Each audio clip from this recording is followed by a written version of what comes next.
ذرا اس آیت پر اب نگاہ کو مرتکز کیجئے، انسان کا خسارہ کیا ہے؟ دیکھیے، سب سے پہلے میں آپ کی توجہ دلاؤں گا، ذرا آنکھیں کھول کر قلب حساس کے ساتھ نوع انسانی کا مشاہدہ کیجئے، کیسے کیسے دکھ، کتنی تکلیفیں، کتنی محنت، کتنی مشقت ہے جو ہر انسان کا مقدر۔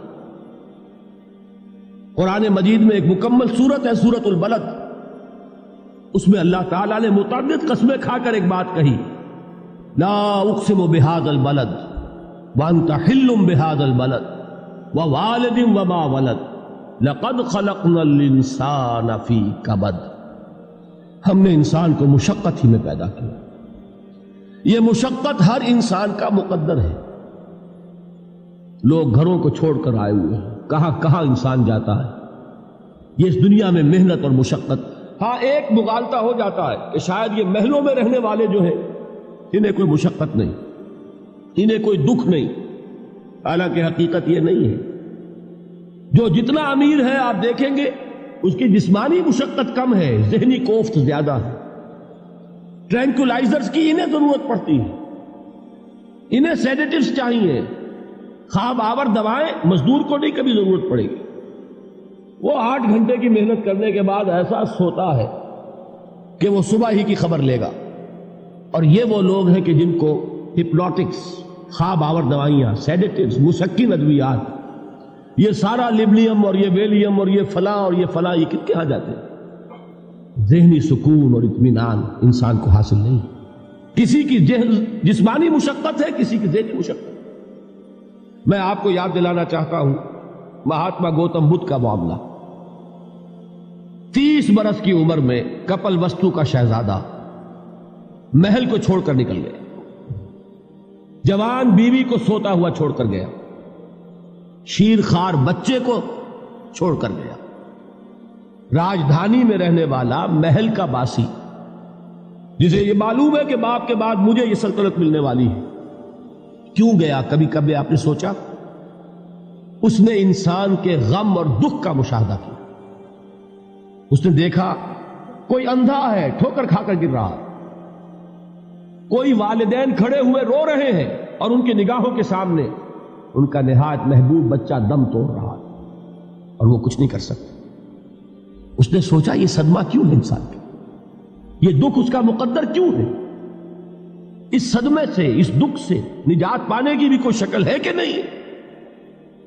انسانوں کی ایک عظیم اکثریت، شاہ ولی اللہ دہلوی رحمۃ اللہ علیہ کے الفاظ ہیں کہ وہ لدو اونٹ اور کولو کا بیل بن کر زندگی بسر کرتی ہے۔ جو 8 گھنٹے تک اینٹیں ڈھو رہا ہو، اس شخص کا تصور کیجیے آپ، وہ واقعی انسان ہے یا حیوان بن گیا ہے؟ اور 8 گھنٹے کی اس محنت کے بعد بھی ہو سکتا ہے کہ 2 وقت کی روٹی اسے پوری نہ ملے۔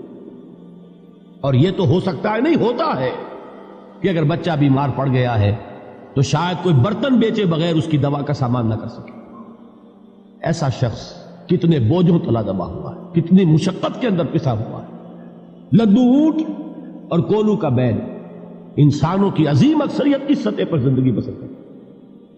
لیکن آپ کو معلوم ہے کہ کولو کے بیل کے لیے مشقت ہی مشقت ہے، اس کے احساسات یہ نہیں ہیں جو کہ ان سے انسان کو جو صدمہ پہنچتا ہے۔ ایک بیل کو اس سے کوئی غرض نہیں کہ اس کا کوئی بچہ بھی تھا کہ نہیں تھا، اس کو کوئی بخار ہوا ہے یا کیا ہوا ہے، اس صدمے سے وہ بیل بچا ہوا ہے۔ گھوڑے کو کوئی پتہ نہیں کہ میرا بھی کوئی اولاد میری ہے یا نہیں ہے، اور مجھے اس کا کوئی صدمہ ہے یا دکھ ہے، کوئی پتہ نہیں۔ لیکن انسان کا معاملہ یہ ہے کہ والدین کو جو جو دکھ دیکھنے پڑتے ہیں اپنے بچوں کے لیے، اپنی اولاد کے لیے۔ رات کی نیند ہے حرام ہے اس لیے کہ بچہ بخار میں تپ رہا ہے یا درد سے تڑپ رہا ہے، لہذا نہ ماں سو سکتی ہے نہ باپ سو سکتا۔ میں نے ایک موقع پر دیکھا، لاہور میں کیروسین آئل، اس زمانے میں ابھی سوئی گیس نہیں آئی تھی، اور اکثر و بیشتر جو ہے یہی مٹی کا تیل جو ہے ایندھن کے طور پر استعمال ہوتا تھا، اس کی شارٹیج ہو گئی تھی۔ تو کئی فرلانگ لمبی قطاریں لگتی تھی ان دکانوں کے باہر، ڈپو کے باہر، اور ایسے منظر بھی کہ ایک خاتون برقع پوش، ایک گود میں بچے کو لیے ہوئے، ایک کی انگلی پکڑے ہوئے، بوتل ہاتھ میں لیے ہوئے تیل کے لیے، اور کئی گھنٹے کھڑی ہے دکان۔ یہ مشقت انسان جھیلتا ہے کہ نہیں؟ غالب نے اس کا نقشہ کھینچا ہے کہ رنج سے خوگر ہوا انسان تو مٹ جاتا ہے رنج. مشکلیں اتنی پڑی مجھ پر کہ آسان ہو گئی. ہم بھول جاتے ہیں، ورنہ واقعہ یہ کہ قلب حساس ہو اگر، اور قید حیات و بند غم اصل میں دونوں ایک ہیں. موت سے پہلے آدمی غم سے نجات پائے کیوں؟ اچھا یہ تو ہوا لقد خلقنا الانسان فی کبد. حیوانات کا معاملہ ایک اور اعتبار سے آسان ہے. ان سے کوئی محاسبہ بھی ہے کیا؟ کوئی جواب دہی بھی ہے؟ کوئی ان کو اللہ کے حضور میں کھڑے ہو کر اپنے اعمال کا حساب بھی دینا؟ نہیں. انسان کی یہ ٹریجڈی ہے، یہ المیہ ہے انسان. اس کو بھی قرآن مجید کی ایک سورت میں قسمیں کھا کر اذا السماء انشقت، اس کے بعد کیا فرمایا؟ یا ایھا الانسان انک کادح الی ربک کدحا فملاقیہ. اے انسان، تیرا المیہ، تیری ٹریجڈی اس سے کہیں بڑھ کر ہے. تجھے صدمے پر صدمے جھیلتے ہوئے، مشقت پر مشقت برداشت کرتے ہوئے ایک روز اپنے رب کے حضور میں بھی کھڑا ہوگا، جواب دہی بھی کرنی. اس دن کے حساب سے، اس دن کے احساس سے جو بڑے بڑے ہماری امت کے عظیم جو گلے سرسبد ہیں، ان کا یہ حال آپ نے پڑھا ہوگا. حضرت ابوبکر صدیق رضی اللہ تعالی عنہ وہ ایک عجیب کیف کے عالم میں فرمایا کرتے تھے، کاش میں درختوں پر چہچہاتی ہوئی چڑیا ہوتا جس سے حساب کتاب نہیں ہوگا. کاش کہ میں گھاس کا تنکا ہوتا جو آج ہے اور کل آگ میں جلا دیا جاتا، ختم ہو جاتا، اس سے محاسبہ کوئی نہیں. وہ جس کے احساس سے کہ حضرت عمر جو ہے اپنے انتقال کے وقت سخت بے چین تھے. ان کے بیٹے حضرت عبداللہ ابن عمر رضی اللہ تعالیٰ عنہما نے ان کا سر جو ہے وہ اپنے زانوں پر رکھ لیا تو کہا نیچے ڈال دو. ایک عجیب بے کلی اور بے چینی. انہوں نے کہا ابا جان آپ کیوں پریشان ہیں؟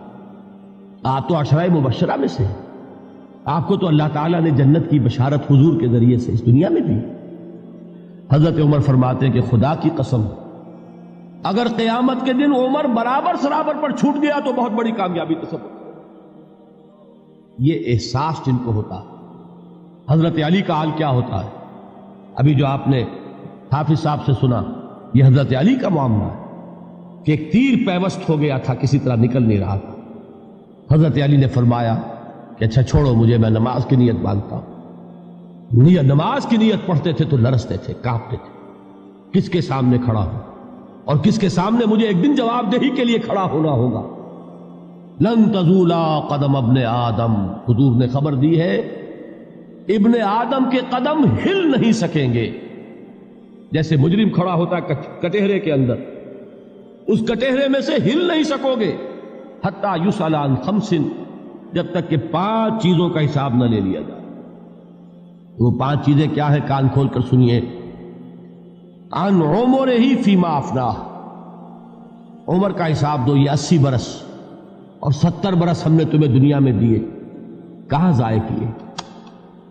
وعن شبابہ فیما ابلاہ، اور خاص طور پر جوانی کا دور، امنگوں کے دن، ولولے ہوتے ہیں، قوت ہوتی ہے، توانائی ہوتی ہے، آدمی چلتے ہوئے زمین پر پاؤں مارتا ہے، قوت جو ہے وہ اپنا اظہار چاہتی ہے.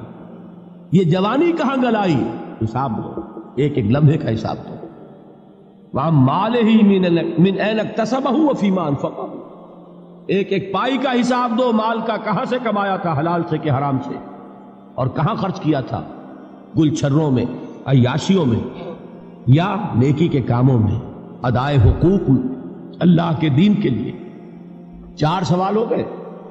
2 زندگی کے بارے میں، ایک زندگی پوری بحیثیت مجموعی کہاں کس کام میں لگائی، اور خاص طور پر شباب کا دور کہاں لگایا. 2 سوال مال کے بارے میں، کمایا کہاں سے، حلال سے کہ حرام سے، جائز سے کہ ناجائز سے، خرچ کہاں کیا.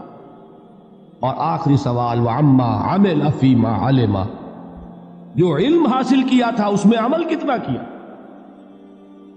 علم کے انبار لگاتے چلے گئے اور عمل کے آغاز کی بھی نوبت نہ آئی. یہ علم جو ہے یہ اس روز سب سے بڑا وبال بن جائے گا. اتنا علم اور عمل کچھ نہیں، بجائے کہ کریڈٹ کا ذریعہ بنے یہ الٹا ڈیبٹ کا کھاتہ بن جائے. یہ جواب دہی کا احساس ہے کہ جس کی وجہ سے انسان کی ٹریجڈی جو ہے وہ دوہری ہے. کوئی حیوان اتنے بوجھ تلے نہیں. مشقت کی، محنت کی، اس زندگی میں ختم ہوئے، اس کے بعد کوئی محاسبہ نہیں. اس کو بھی غالب نے خوب کہا ہے کہ اب تو گھبرا کے یہ کہتے ہیں کہ مر جائیں گے، اور مر کے بھی چین نہ پایا تو کدھر جائے. یہ ہے وہ ہیومن ٹریجڈی